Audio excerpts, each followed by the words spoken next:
जहां जाने से भय की, दुर्गति की और समस्त पीड़ाओं की हत्या हो जाती है, अर्थात ये सब दूर हो जाते हैं, उसे क्या कहते हैं? शरण। क्या कहते हैं? शरण। जहां जाने से भय, दुर्गति और सभी प्रकार की बाधाओं से व्यक्ति मुक्त हो जाता है, उसे क्या कहते हैं? शरण। उसे शरण कहते हैं, शरण। अच्छा, दलाई लामा जी भारत में क्या लिए हैं? क्या लिए हैं? शरण लिए हैं। तो शरण लेने से क्या हुआ? अच्छा, उन्होंने शरण क्यों लिया? पहला प्रश्न तो ये कि शरण लिया क्यों? अपने देश तिब्बत में क्यों नहीं रहते? क्योंकि वहां उनको भय था, वहां उनको संत्रास था, कष्ट था। अगर रहते तो आज वो जिंदा नहीं रहते। इसलिए उन्होंने शरण लिया। कहां पे? भारत में।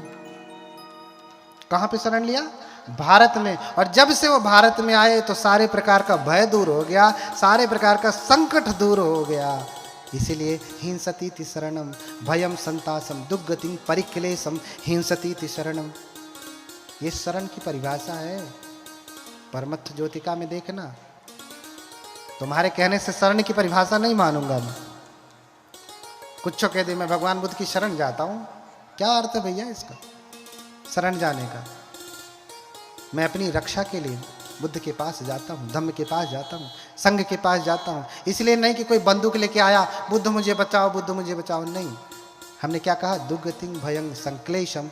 जो हमारे बुरे विकार हैं, बुरी प्रवृत्तियां हैं, जो कुछ भी हमारे भीतर बुरा बुरा है, उनसे रक्षा के लिए। क्योंकि अन्य जगह रहूंगा तो भगवान को शराब चढ़ाऊंगा तो मैं तो शराबी रहूंगा ही। तो मुक्ति कैसे होगी? बुद्ध की शरण लेनी पड़ेगी। क्या करनी पड़ेगी? बुद्ध की शरण लेनी पड़ेगी। नहीं तो स्वामी पी पी करके आएंगे और फिर घर में बाजा बजाएंगे और फिर सुंदर नाद निकलेगा। आहा। क्यों? क्योंकि भैया भगवान को चढ़ा रहे, है ना? भगवान को चढ़ा रहे। बोलिए भगवान बुद्ध की। इसलिए हम शरण जाते हैं। और सारिपुत्र ने भगवान के बारे में कहा, एको मनु पसादो वा।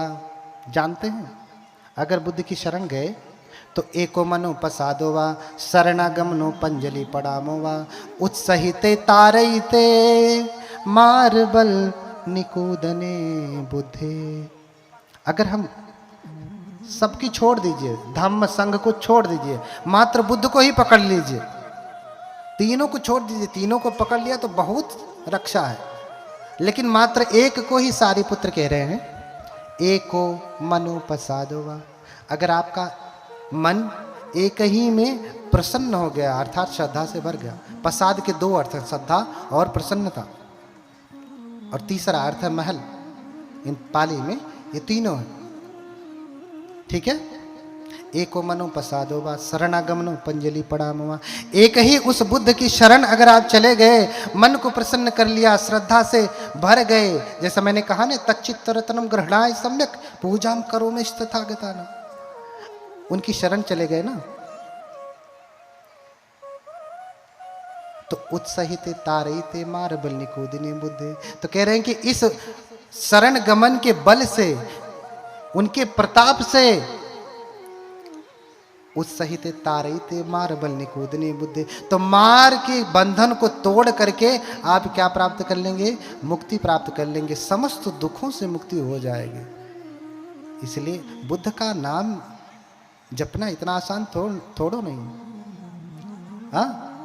इसलिए कहा कि बुद्धो बुद्ध सुखम ददाति सरतो बुद्धो ततो दुःखरम किम बुद्धेन महिदयोपि मुनयो बुद्धेन जाता सुखी। कैसे सुखी होंगे आप? कैसे सुखी होंगे? बुद्धो बुद्ध सुखम ददाति सरतो। बुद्ध का स्मरण करने मात्र से ही सुख प्राप्त होता है। आपका मन व्याकुल हो, खाली आकर के भगवान के समन में बैठ जाइए, ऐसे ही शांत हो जाएगा, और स्मरण करने की जरूरत ही नहीं। और जब स्मरण करेंगे तो कहना ही क्या? हाँ, एक बार भयंकर लड़ाई हुई देव और इंद्र में, तो कहा कि अगर तुम्हें भय लगे, हाँ, तो धजगंग में उल्लो के याद ममम ही धजगंग उल्लो कैतंग यंग भविष्यति भयंग वा छम वितत्तंग वा लोम हंसो वा सोपहियति। हाँ, अगर तुम्हें भय लगे, देवराज इंद्र कहते हैं शक्र, जिसे शक्र कहा, दीघ निकाय में एक सूत्र है शक्पञ्य सूत्र, अर्थात शक्र का प्रश्न, शक्र यानी इंद्र। अब मैंने कल भी बताया था कि शब्द को लेकर के उलझिए मत, सत्य वही है, उनके लिए ब्रह्म सत्य है, हमारे लिए दुख सत्य है। ऐसे ही इंद्र शक्र शब्द हैं, लेकिन हमारी व्याख्या अलग है, उनकी व्याख्या अलग है। तो शक्पञ्य सूत्र है, इसी पे मेरा पीएचडी चल रहा है श्रीलंका से, केलनिया यूनिवर्सिटी से, शक्पञ्य सूत्र। वो कह रहा है अपने लोगों से कि अगर तुम्हें डर लगे तो धजगंग में उल्लो के याद, मुझे स्मरण करो, मुझे स्मरण करोगे तो जो भय संत्रास है वो सब नष्ट हो जाएगा। लेकिन बुद्ध समझा रहे हैं, हंस करके कह रहे हैं, भिक्षुओं, अगर कोई उसको स्मरण करेगा शक्र को, तो भय से मुक्त नहीं हो सकता। क्यों? क्योंकि शक्र स्वयं अवीत रागो, अवीत दोषो, अवीत मोहो। शक्र क्या है? वीतरागी नहीं, उसमें स्वयं राग है। इसीलिए तो जांघ पे बैठा करके अपनी रंभाओं को शराब पिलाता है और स्त्रियों के साथ रमण करता है। जो स्वयं भोग विलास में लिप्त है वो तुम्हारी क्या रक्षा करेगा? हाँ, अवीत रागो, अवीत दोषो, अवीत मोह, वो राग द्वेष मोह से मुक्त नहीं है, इसलिए तुम्हारी रक्षा नहीं होगी। लेकिन भिक्षुओं, सचे तुम्हाकं भिक्षवे अरण्य गतानंग वा, रुक्ष मूल गतानंग वा, शून्यागार गतानंग वा, उपज्येय भयं वा, छम्बितत्तं वा, लोमहंसो वा, ममेव तस्मिन् समये अनुसरेयाथ। बुद्ध क्या कह रहे हैं? धजग्ग सूत्र में है, इसकी व्याख्या संयुक्त निकाय का है, पढ़ना। क्या कह रहे हैं? सचे तुम्हाकं भिक्षवे, लेकिन यदि भिक्षुओं तुम्हें जब डर पैदा हो, कब?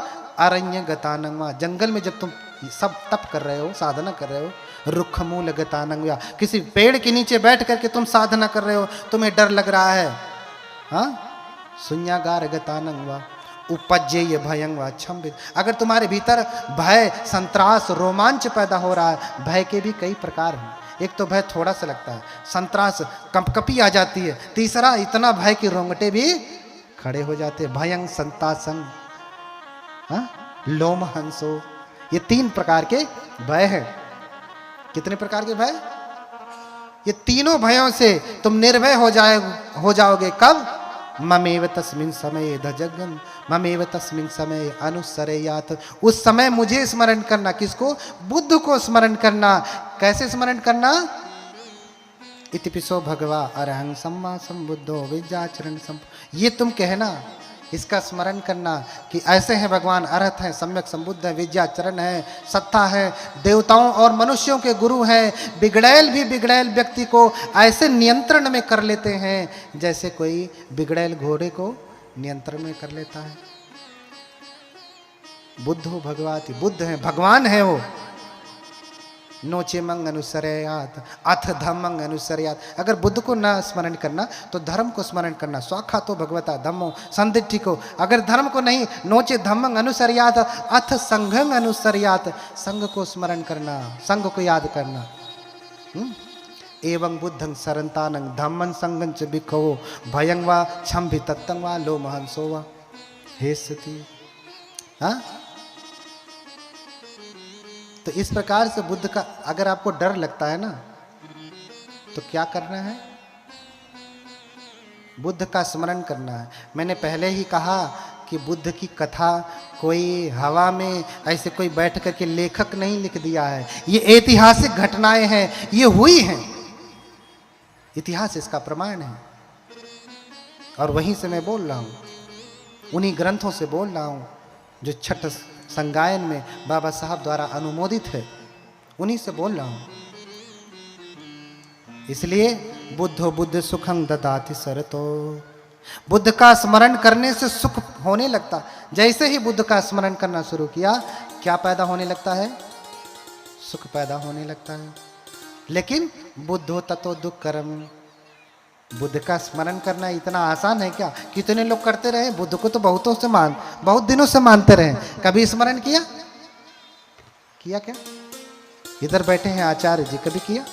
दुनिया को ज्ञान देते फिरते हैं, कभी कराया बुद्ध का स्मरण? अब देख लेना, ऐसे ऐसे आचार्य ज्ञान देंगे तो न जाने क्या होगा। बुरी लगेगी बात कि मैं आपकी निंदा कर रहा हूं, नहीं, आप भगवान के धर्म को अगर ठीक से नहीं कह रहे हैं तो आप कहने के अधिकारी नहीं हैं। आपको सुत्त, गेय, व्याकरण, गाथा, उदानित, उत्तक, अब्बु, धर्म, वेदल, जातक, ये सब प्रमाणित रूप से कंठस्थ होना चाहिए, तभी आप बुद्ध के धर्म को देने के अधिकारी हैं। ऐसे थोड़ी नहीं नालंदा के भिक्षुओं को देख करके लोग दुबकी पूंछ हिला करके घर में घुस जाते थे। क्यों? क्योंकि वो त्रिपिटकाचार्य होते थे, धर्मज्ञ थे, अर्थज्ञ थे, कालज्ञ थे, परिसज्ञ थे, संग्राम जिन थे। ऐसे नहीं कि बस कपड़ा पहन लिया, 2 किताब पढ़ लिया और चले भैया बुद्ध का ज्ञान देने ना। भैया खेत बिगड़ने से अच्छा है कि खेतवा जैसे वैसे रहा था, क्यों दूसरा आई तो बढ़िया से खेती करी। गलत कह रहा हूं? फसल खराब करने से अच्छा है कि वो ही मत, कोई आएगा तो कम से कम अच्छे से खेती करेगा। हाँ, कभी भी बुद्ध की स्मृति कराते हैं ना? नहीं कराएंगे, इतना आसान नहीं है। बोलिए भगवान बुद्ध की। मैं जानता हूं मेरी बातें बहुत कड़वी हैं, तो मत बुरी लगे, मैं तो सच ही कहूंगा, झूठ थोड़ी ना बोलूंगा। झूठ बोलने के लिए बनते थोड़ी ना बना हूं। कम से कम जब तक धर्म कहूंगा तब तक तो गलती से भी झूठ नहीं बोलूंगा। इतना ऊंचा बैठाया का झूठ बोलने के लिए, वहीं बैठ करके बोल देता 2-4 तो झूठ।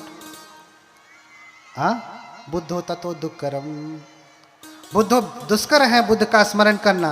किम बुद्धेन महिधयोपि मुनयो, अरे बुद्ध से बड़ा शक्तिशाली कोई है क्या? बताओ। लोग कहते हैं कि बहुतों के पास पंख थे, उड़ करके दूसरे देश में चले गए। बुद्ध के पास तो तुम पंख भी नहीं मानते, फिर भी बुद्ध को लाइट ऑफ एशिया कहा जाता है। अरे वो तो तब कहा गया सैकड़ों वर्षों पहले, आज तो बुद्ध क्या है? लाइट ऑफ द वर्ल्ड है। किसी भी क्रिश्चियन के घर में भी जाके देखो तो बुद्ध मिलेंगे। और एक राज की बात बताता हूँ, राज की। अब तो क्रिश्चियन पादरी बनने के लिए भी 2 विपश्यना शिविर बौद्धों का करना अनिवार्य हो गया, तभी वो पादरी बनेगा। हाँ, ये गोपनीय बात है। और तुम बुद्ध को इतना कमजोर समझते हो। किम बुद्धेन महिधयोपि मुनयो,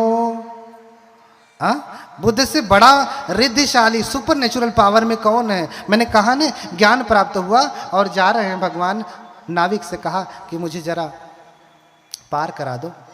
बोला कि 10 कासार्पण लगेंगे। भगवान के पास कहाँ भौतिक संपदा है? बोले मेरे पास तो 10 कासार्पण नहीं है। तो बोले बैठो फिर इधर, मैं नहीं पार कराऊंगा। बोले ठीक है। भगवान फिर गंगा नदी के जल पर ऐसे चलते चलते गंगा नदी को पार कर गए, जैसे कोई जमीन पे चलता है। भगवान बुद्ध पानी पे चलते चलते चलते पार हो गए।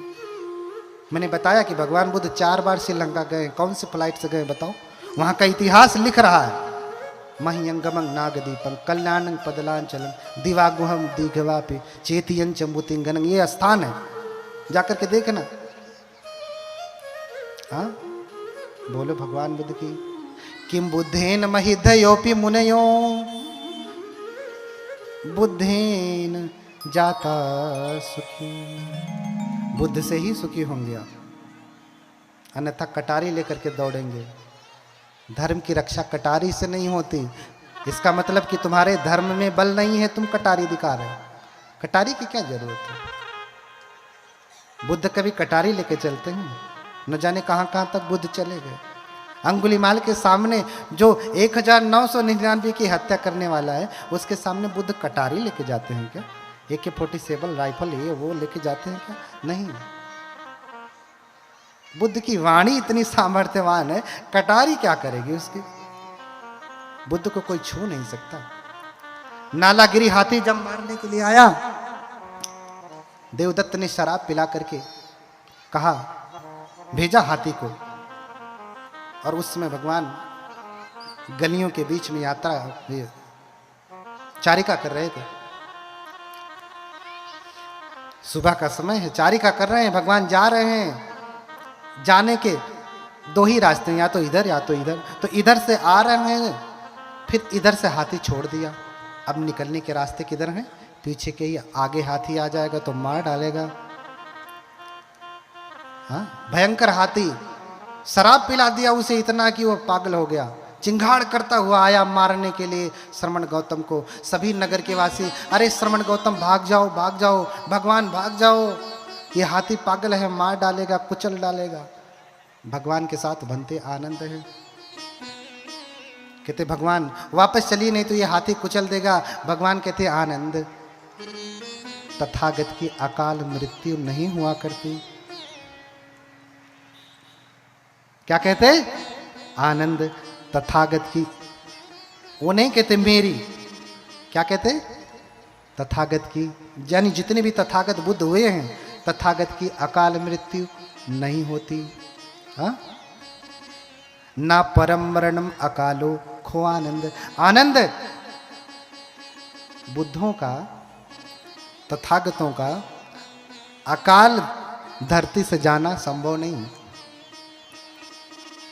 वो अपने समय पे ही जाएंगे, घोषणा करके जाएंगे कि मैं अब जाने वाला हूं, बता के जाएंगे। ऐसे नहीं चुप्पे कहीं लेटे कोई मार दिया और फिर मर गए ना, घोषणा करेंगे आज से 3 महीने बाद इतने बज के इतने मिनट पे मरूंगा, और उतने मिनट पे सोएंगे, उतने मिनट पे ही मर जाएंगे। इतनी तो आप दवाई की भी गारंटी नहीं ले सकते कि जहर खा लूं तो इतने बज के इतने मिनट पे ही मरेंगे, संभव नहीं। हाँ, लेकिन बुद्धों में वो अपने शरीर को तभी त्यागते हैं जब वो चाहते हैं, मनोमय है। आनंद, तथागत की अकारण मृत्यु नहीं हुआ करती। हाँ, फिर भी आनंद कहते नहीं भगवान चलिए, भगवान चलिए। आनंद की भी श्रद्धा डगमगा गई, क्योंकि भगवान की सुरक्षा को लेकर के बड़ी चिंतित थे, कहीं ऐसा ना हो कि कुचल दे। भगवान के हाथ में कोई डंडा नहीं, कुछ नहीं। और हाथी चिंगार करता हुआ आया। जैसे ही भगवान के सामने पहुंचा मारने के लिए, तो क्या बोला भगवान ने, पता है? क्या बोला पता है ना? हाँ, बोलिए भगवान बुद्ध की। हाँ, माही कुंजरो नागमास दो, दुखं ही कुंदरो नागमास दो। नहीं नाग हतस कुंजर सुगतिं होती इतो परस।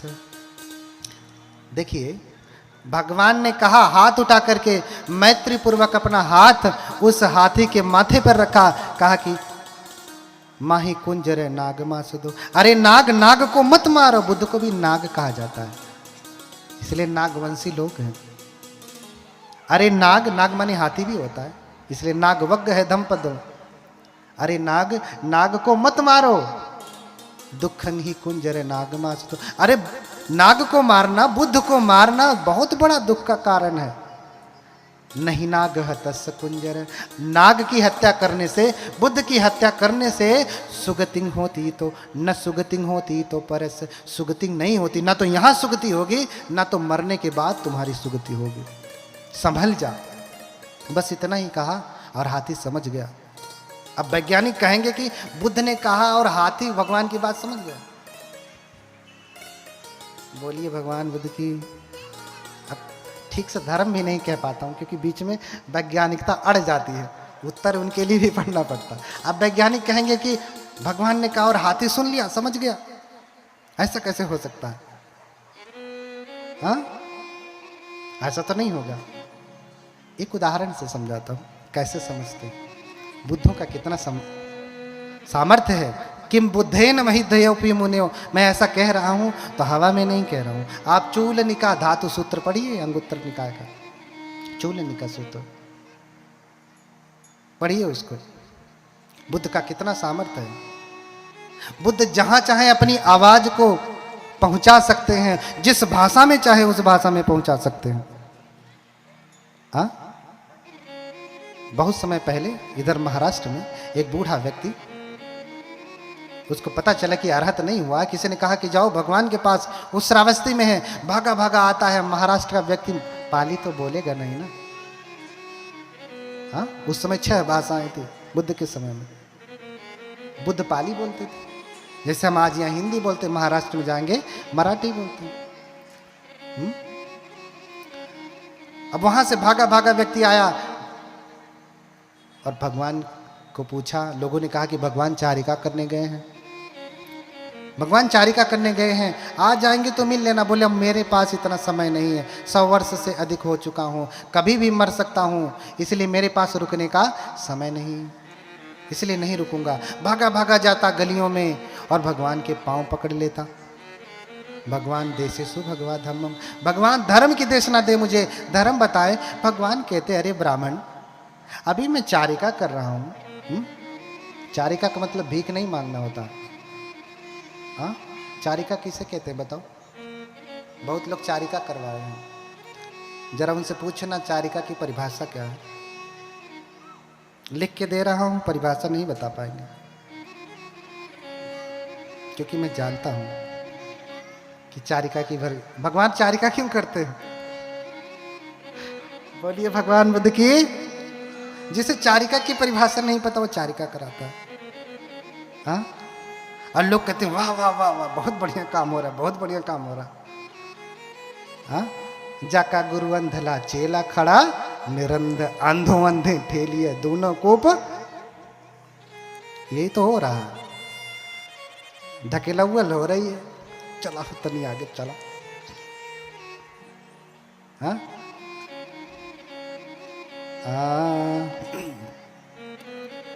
क्यों भगवान चारिका करते हैं?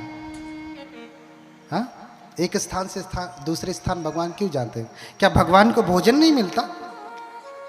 हाँ, भगवान को भोजन नहीं मिलता? अरे हम जैसे सामान्य बनते हैं तो भी उनको भोजन खिलाने के लिए पूछिए। उषा जी, इनकी पूरी टीम से लोग झगड़ा कर लिए, सुबह घमासान लड़ाई हुई है कि आपने मुझे नहीं खिलाने दिया, आपने मुझे नहीं खिलाने दिया। हमारे जैसे सामान्य व्यक्ति जिसको कुछ नहीं पता, कुछ भी ज्ञान नहीं, हाँ, कुछ भी बुद्ध के आगे हम लोगों की कोई औकात नहीं, चरणों की धूल भी नहीं, उनको खिलाने के लिए लोग लड़ाई कर रहे हैं, झगड़ा कर रहे हैं। तो बुद्धों को क्या भोजन की कमी थी जो मांग के खाते थे ना? हाँ, क्यों चारिका करते थे? पूजा नाम चैत्य भावम पुण्यार्थम चैव देहि नाम। किस लिए चारिका करते थे? पूजा नाम चैत्य भावम पूजार्थम चैव देहि नाम श्रावकानेक वासार्थम अनासक्तिम च दर्शयन एतादि प्रदर्शनाय बुद्धोचरित चारिका। बुद्ध किस लिए चारिका करते हैं? इसलिए कि एक ही जगह रहेंगे तो श्रावक कहीं ये न समझ लें कि भगवान अक्के मंदिरवा में रहते ही हैं, यह अनाथ पिंडी का जेतवना राम इनको बड़ा अच्छा लगता है, कहीं जाते ही नहीं छोड़ करके, इनको इस मंदिर से मोह हो गया। इसलिए भगवान चारिका करते हैं कि उनको ये न लगे। हाँ, अनासक्ति तो दर्शन, और अनासक्ति को दिखाने के लिए कि भगवान के भीतर कोई आसक्ति नहीं है। पूजा नाम चैत्य भावम पुण्यार्थम चैव देहि नाम। और अगर बुद्ध एक ही जगह रहेंगे तो क्यों कोई पूजा कर पाएगा उनकी? कोई उन्हें दान देकर के पुण्यार्जन कर पाएगा? तो फिर बुद्ध महाकारुणिक कैसे होंगे? तो बुद्ध दूसरों को भी अवसर देते कि तुम दो भोजन। राजा का भी भोजन ठुकरा करके एक गरीब के यहाँ, जिसके यहाँ एक समय का भोजन नहीं, उसके यहाँ जाते हैं भगवान। क्यों? क्योंकि उसके ऊपर अनुकंपा करते हैं। बात बहुत लंबी है, चारिका के और अर्थ हैं। मैं बता रहा था, पांव पकड़ लिया, कहता है देशे तो भगवा धर्म, भगवान धर्म की देशना करे। भगवान कहते हैं अरे धर्म की देशना का समय नहीं, ये धर्म की देशना का समय नहीं, अभी मैं चारिका कर रहा हूँ, बाद में तुम्हें उपदेश करूंगा। बोले भगवान मेरे पास समय नहीं, अगर आपने मुझे देशना नहीं दिया, उपदेश नहीं दिया तो मेरी मृत्यु हो जाएगी, मेरे पास समय नहीं। तो भगवान ने उपदेश दिया, दिठ्ठे दिठ्ठ मत्तं भविष्यामि सुते सुत मत्तं भविष्यामि थी। उपदेश दिया, 2 सूत्र बताए, देखने में मात्र देखना, सुनने में मात्र सुनना। अब इसकी धर्म की गंभीर व्याख्या बुद्ध ने पाली में कहा, और वो ब्राह्मण पाली नहीं जानता लेकिन समझ गया। एक दूसरी बात आप समझिए, बुद्ध जब उपदेश करते थे उनके साथ हजारों हजारों भिक्षु संघ होते थे। कितने? 1000 से कम तो कभी हुआ नहीं करते थे। जितने आप लोग बैठे हैं ना, जितने आप लोग बैठे हैं ना, उनसे ज्यादा तो भगवान के भिक्षु हमेशा साथ में रहते थे, आपसे ज्यादा। और भगवान को सुनने के लिए हर दिन शाम को राजा महाराजा गृहपति सब लोग आते थे, हजारों हजारों की संख्या हो जाती थी। भगवान उपदेश करते थे तो जितना पहला वाला सुनता था उतना अंत वाला भी सुनता था। बताइए, क्या भगवान माइक लगा के बोलते थे? ये था आहूजा वाला, कौन दूसरे कंपनी का रहा? ये था क्या? नहीं था। लेकिन जितना आगे वाला सुनता था उतना ही पीछे वाला। तो माइक नहीं था तो इसका मतलब क्या? आगे वाला सुन लिया, पीछे वाले ऐसे चुपचाप मच्छर मारते थे? नहीं ना, वो भी सुनते थे, वो भी। अब बुद्ध चिल्ला के भी नहीं कहते अरे सुनो भिक्षुओं, सुनो सुनो, ऐसा नहीं कहते। क्यों? बुद्ध परम संयमी है। हम लोगों का संयम टूट सकता है, बुद्ध का संयम नहीं टूटता। बुद्ध का संयम नहीं टूटता। तो बुद्ध जब बोलते हैं तो जितना आगे वाला सुनता है उतना ही बीच वाला, उतना ही अंत वाला, चाहे सहस्रों लोग क्यों ना हो, वो सुनते हैं। और बुद्ध जब उपदेश करते हैं तो जिस भाषा का जानकार होता है अपनी अपनी भाषा में सुनता है उसको। इतना बड़ा सामर्थ्य है बुद्ध का। किसमें सुनता है? अपनी अपनी भाषा में बैठ करके सुनता है। अगर कोई अंग्रेजी जानता है तो अंग्रेजी में सुनेगा, उर्दू जानता है तो उर्दू में सुनेगा, बंगाली जानता है तो बंगाली में सुनेगा। बुद्ध पाली में ही बोलेंगे, अपनी भाषा में बोलेंगे, लेकिन वो किस में समझेगा? अपनी भाषा में समझेगा। इसलिए बुद्ध ने बाकियों को अनुमति दिया कि अपनी अपनी भाषा में धर्म का अनुवाद करो, अपनी अपनी भाषा में धर्म सीखो, जो भाषा जानते हो उसमें सीखो। इसलिए तो अनुमति दिया। स्ट्रिक्ट नहीं रहे कि नहीं पाली में ही देना है। तो माही कुंजर नागमास दो दुखंग ही कुंज। हाथी के ऊपर हाथ रखा उसके माथे के ऊपर और कह दिया कि नाग की हत्या करने से तुम्हारी सुगति होने वाली नहीं है, तुम्हारी सुगति होने वाली नहीं है, ना तो यहां ना तो इसके बाद कभी भी सुगति होने वाली नहीं है। इसलिए हाथी संभल गया, भगवान के चरणों की वंदना की। आपने फोटो भी देखा होगा, हाथी झुका है, भगवान को प्रणाम कर रहा है। ऐसो ही बुद्धस्य धम्मता बोधिसत्वस्य धम्मता।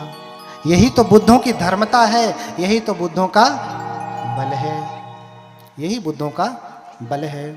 इसलिए आप क्या करें? बुद्धों को स्मरण करें, बुद्धों की पूजा करें। कैसे कैसे करेंगे? समय भी बहुत हो रहा है ना। इतनी ही बात समझें, पूजा च पूजनीयानम एतम मंगल मुत्तमम। जो पूजने योग्य है उनकी पूजा करना ये उत्तम मंगल है। जो पूजने योग्य है उनकी पूजा करना उत्तम मंगल है। भगवान जब महापरिनिर्वाण करते हैं, जब अपने शरीर को छोड़ते हैं, तो महापरिनिर्वाण के बाद उनके अस्थि के लिए जब उनको जलाया जाता है शरीर को, पहले तो 7 दिन 500 कपड़े में लपेट करके सरसों के तेल में रखा जाता है और फिर चक्रवर्ती राजा की भांति बुद्ध का अंतिम संस्कार किया जाता है। यानी एक परत सफ़ेद कपड़ा, फिर रोई, फिर सफ़ेद कपड़ा, फिर रोई, फिर सफ़ेद कपड़ा, ऐसे 500 बार लपेटा जाता है बुद्ध के शरीर को और चक्रवर्ती राजा के शरीर को, और फिर दाह क्रिया की जाती है, फिर जलाया जाता है, अंतिम संस्कार किया जाता है बुद्ध का और चक्रवर्ती का। और जब बुद्ध के शरीर का अंतिम संस्कार हो गया, दाह क्रिया हो गई, तो उसकी राख के बंटवारे के लिए, अस्थियों के बंटवारे के लिए झगड़ा होने लगा। सभी जो 16 जनपद थे, जो 16 महाजनपद थे, उनके राजा पहुंचते हैं और अस्थियों को लेने के लिए झगड़ा करने लगते हैं कि मुझे बुद्ध की अस्थियां चाहिए। कोई कहता कि साक्य कुलो भगवा अहम भी साक्यो, मैं तो साक्य कुल का हूँ, भगवान भी साक्य कुल के हैं, इसलिए ये अस्थियों पे अधिकार मेरा है। अहम भी क्षत्रियो बुद्धो भी क्षत्रिय, मैं भी क्षत्रिय हूं, बुद्ध भी क्षत्रिय है, इसलिए अस्थियों पे अधिकार किसका है? मेरा है। लड़ाई करने लगते, सब अपनी अपनी कह रहे हैं, अपना अपना जोड़ रहे हैं, क्योंकि कोई कह रहा मेरे चाचा है, कोई मेरे भतीजा है, मेरे ये है, मेरे वो हैं, सब अपना नाती पनौती सब जोड़ने लगते हैं मरने के बाद। हाँ, कहते मेरे हैं, मेरे हैं, मैं बुद्ध को ले जाऊंगा और स्तूप बनाऊंगा, पूजा करूंगा। फिर जब झगड़ा हो जाता, मार करने की नौबत आ जाती, लोग लड़ने के लिए अपनी अपनी तलवारें निकाल लेते कि चलो युद्ध हो जाए, जो जीतेगा वो अस्थियां लेकर के जाएगा, जो जीतेगा अस्थियां लेकर के जाएगा। फिर द्रोण नामक एक ब्राह्मण उसी में से उठता है और समझाता है। क्या समझाता है आप भी समझे, बोलिए भगवान बुद्ध की। थक गए हैं मैं जान रहा हूं, बस अंतिम है, थोड़ा सा और। मन नहीं थका है, शरीर थक गया है, दर्द कर रहा है, करने दीजिए, ये दुश्मन में न है। बोलिए भगवान बुद्ध की। तो द्रोण समझाते, क्या समझाते? सुनंतु भोंतो ममेक वाचन अमहकं बुद्धो अहो खंतिवादो नहीं उत्तम यंग उत्तम पुगलस शरीर भागे सिया संपहारो। कहते हैं कि मेरी सभी बातें सुने, सभी लोग सुने। क्या सुने? अमहकं बुद्धो अहो खंतिवादो, हमारे बुद्ध जो हैं खंतिवादी हैं, और बुद्ध खंतिवादी हैं तो उन्हीं के शरीर की धातु के लिए अगर हम लड़ाई करें तो नहीं उत्तम यंग उत्तम पुगलस, उत्तम व्यक्ति के लिए, श्रेष्ठ व्यक्ति के लिए ये शोभा नहीं देता कि खंतिवादी भगवान के लिए वो लड़ाई करें, उनकी अस्थियों के लिए लड़ाई करें। तो फिर बोले सब क्या करना चाहिए फिर? तो कहते हैं सब्बे वो भोंतो सहिता समग्गा शरीर धातुम करो मठ भागे विथारिका हो तु दिशा सुथोपा सब्बे जना चक्षु मंतो प्रसन्नाति। कहते हैं कि सभी लोग प्रसन्न होकर के क्या करें? इन अस्थियों को 8 भागों में बांट लीजिए। क्या करें? 8 भागों में बांट लीजिए और अपने अपने जगह पे ले जाइए, अपने अपने राज्य में ले जाइए, वहाँ वहाँ स्तूप बनाइए। और अगर एक स्तूप बनाएंगे तो अधिक लोग पूजा नहीं कर पाएंगे, सभी लोग एक जगह नहीं पहुँच सकते। कुछ लोग सारनाथ जा सकते हैं, कुछ लोग बोध गया जा सकते हैं, कुछ लोग लुम्बिनी जा सकते हैं, कुछ लोग कुशीनगर जा सकते हैं ना। तो 8 जगहों पे बनाएंगे तो लोगों के लिए पहुंचना आसान होगा, जिसके लिए जो स्तूप नज़दीक होगा वहाँ पहुँच करके बुद्ध की पूजा कर लेगा। बोलिए भगवान बुद्ध की। तो झगड़ा छुड़ाया,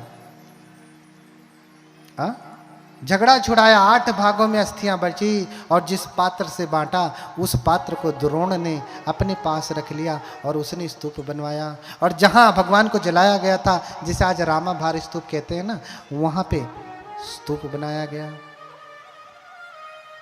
क्या किया गया? स्तूप बनाया गया।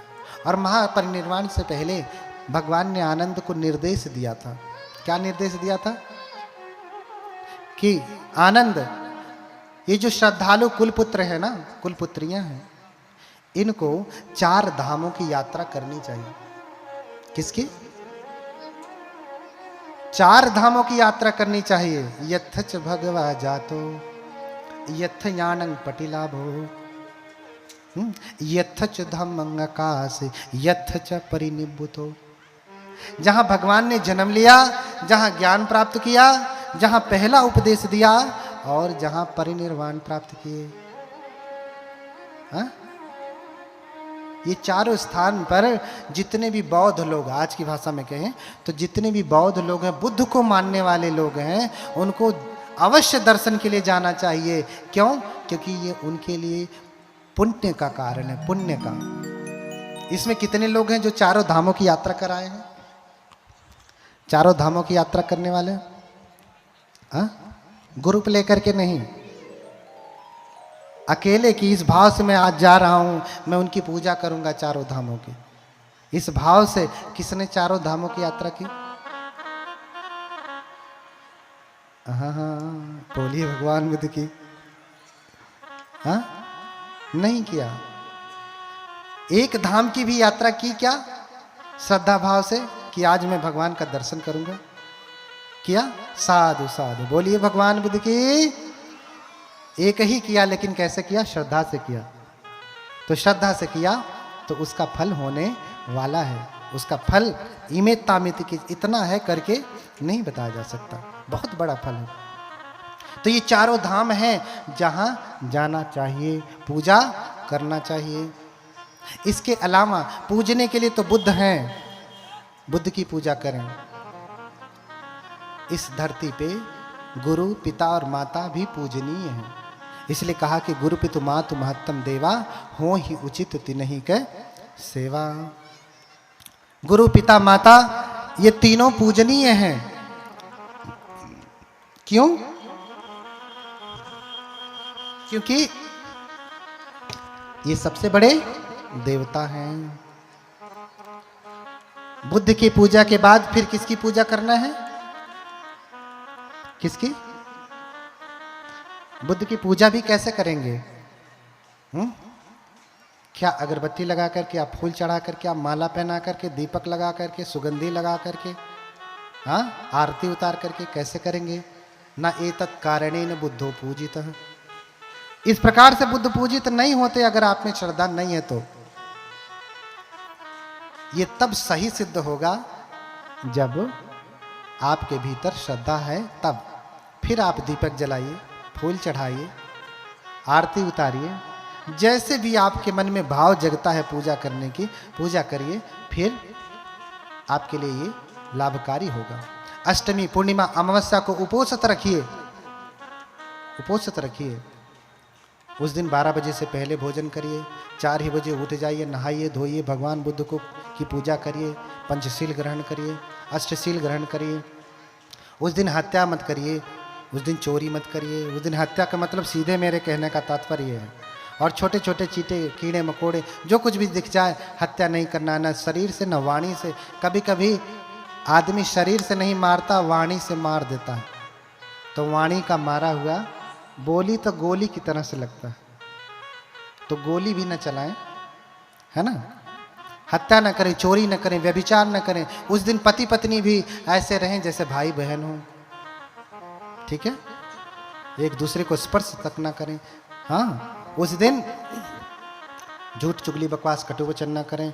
उस दिन नशे पते का सेवन बिल्कुल न करें, और हर दिन न करें। उस दिन 8 सील में ये भी है, लेकिन हर दिन के सील में भी सुरा मेरे उसे त्यागना है, बिल्कुल भी नहीं पीना है, ठीक है।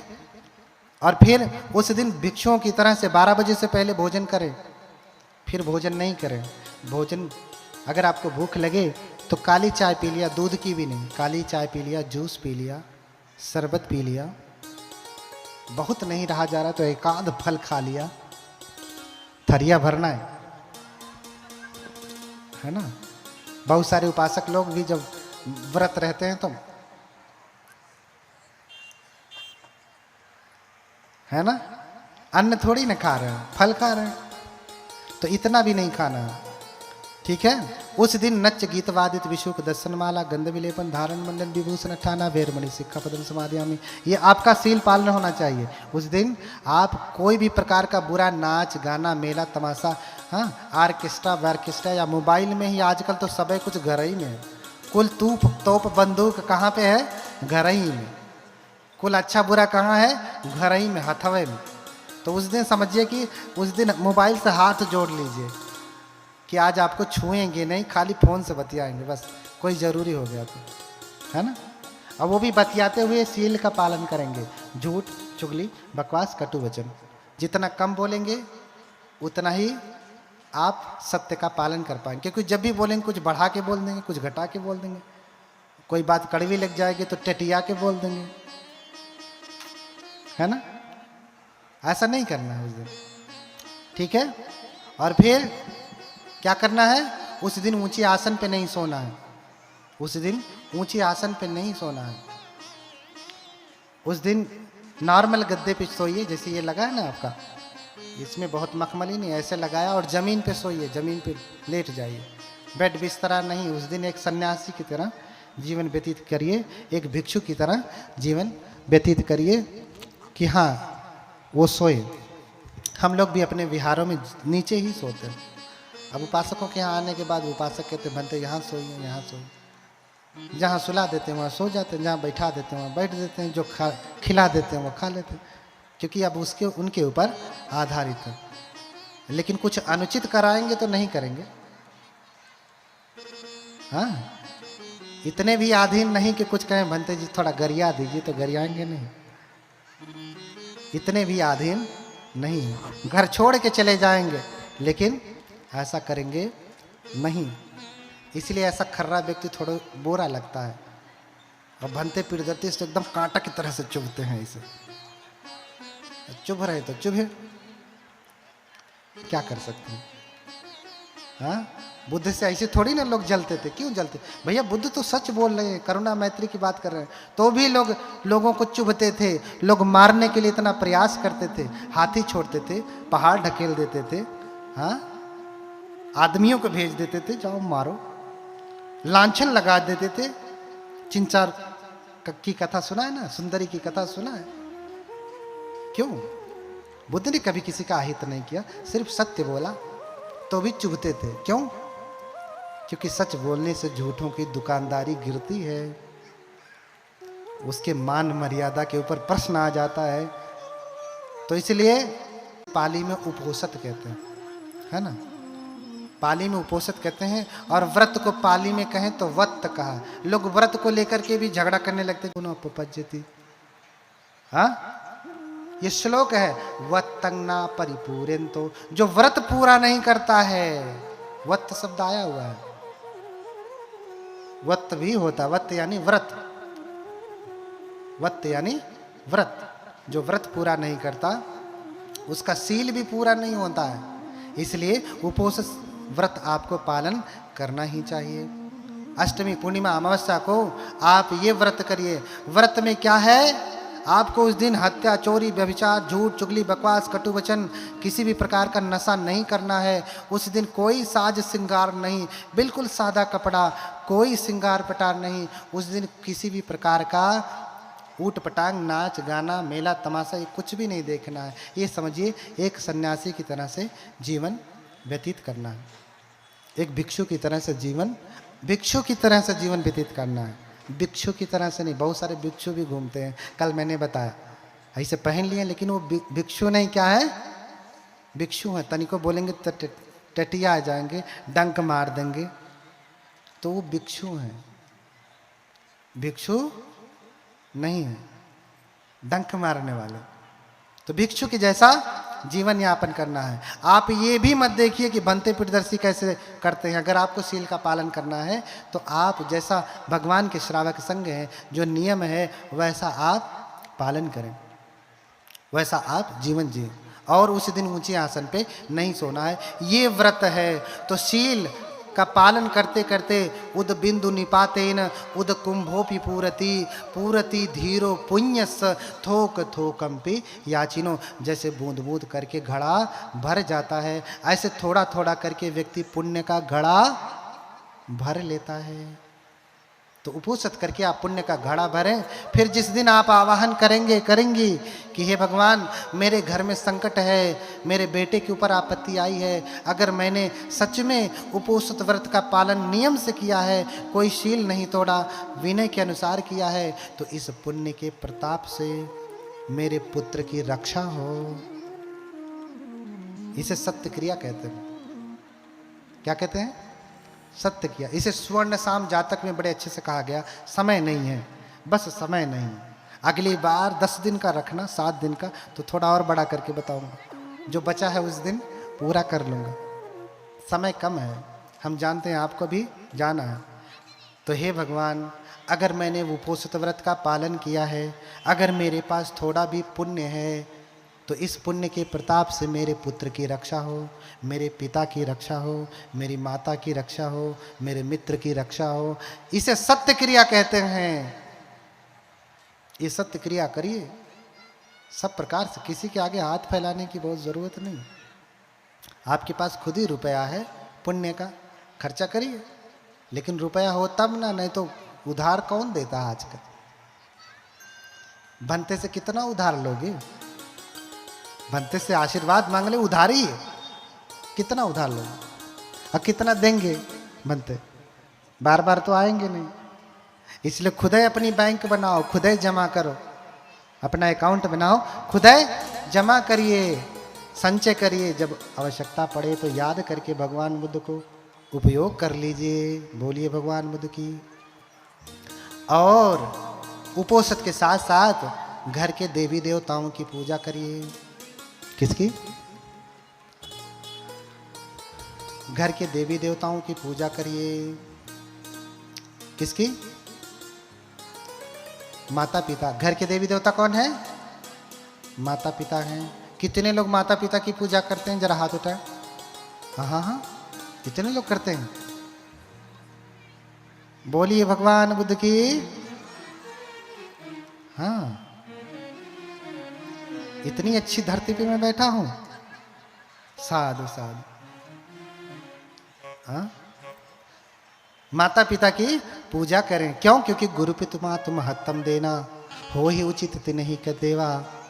आ वही भिक्षु अतिथि कछु गेहूं, भोजन पान यथा विधि देहूं। है ना? तो माता पिता सबसे बड़े देवता हैं, उनका उचित उपयोग करें, उनका उचित सत्कार करें, उनका उचित सम्मान करें, पूजा करें। ठीक है? क्यों? क्योंकि उससे भी ऊपर भगवान बुद्ध माता पिता को कहते हैं। क्या कहते हैं? ब्रह्माति माता पितरो पुब्बाचर्याति उच्चरे आहुनियो च पुद्दानंग पजानंग अनुकंपका। हाँ, क्या कह रहे हैं? माता पिता ब्रह्मा है। ब्रह्मा क्या है? ब्रह्मा। ब्रह्मा जानते हैं ना? ब्रह्म का अर्थ होता है निर्माण करता, बनाने वाला, क्रिएटर। इस संसार को किसने बनाया? इस दुनिया को, धरती को किसने बनाया? किसने बनाया? ब्रह्मा जी ने। आपने देखा था? कोई देखा हो तो बताए। दादा परदादा भी देखे हो तो वो भी बताएं कि हमारे दादाजी देखे थे। नहीं देखा ना कोई? जो ये कहता है कि संसार को ब्रह्मा जी ने बनाया, तो वो अपने धर्म ग्रंथ से कह रहा है कि संसार को ब्रह्मा जी ने बनाया। क्यों? क्योंकि उसके धर्म ग्रंथ में लिखा है। और बौद्ध लोग कहते हैं कि संसार को ब्रह्मा जी ने नहीं बनाया। बौद्धों ने अपना ग्रंथ पढ़ा है, उसमें से पढ़ के कहते हैं कि नहीं बनाया।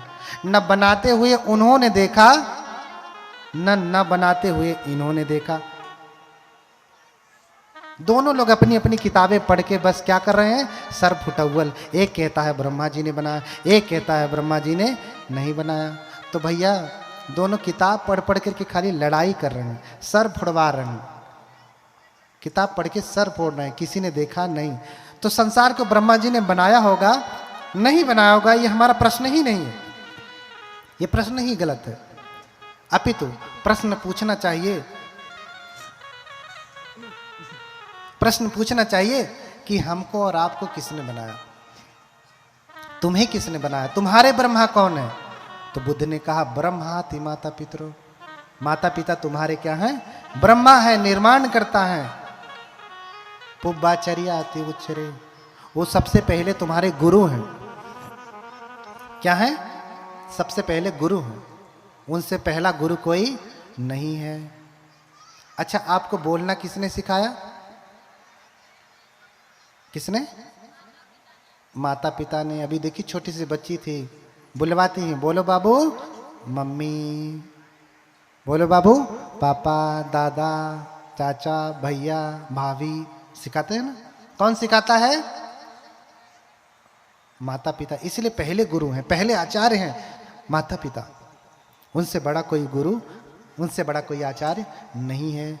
आहुनियो च पुत्तानंग पजानंग अनुकंपका। पुत्रों के द्वारा वो क्या करने योग्य हैं? आहुनियो, बुलाने योग्य हैं। क्यों? क्योंकि इनके जैसा कोई पुत्रों के ऊपर दया करने वाला, अनुकंपा करने वाला कोई नहीं है। सबसे ज्यादा कोई देता है तो कौन देता है? माता पिता देते हैं। मेरी बात ध्यान से सुनना, माता पिता ज्यादा बैठे हैं और ज्यादा गोड़ पिराता हो, लड़कवा काहे बिगड़ल हो, सुना लड़कवा के तो लियावे के चातरल कन्या कहली ने लियाया तोहरे कहले से तो बात ना मानी हमारे कहले से के जाने मान जाए।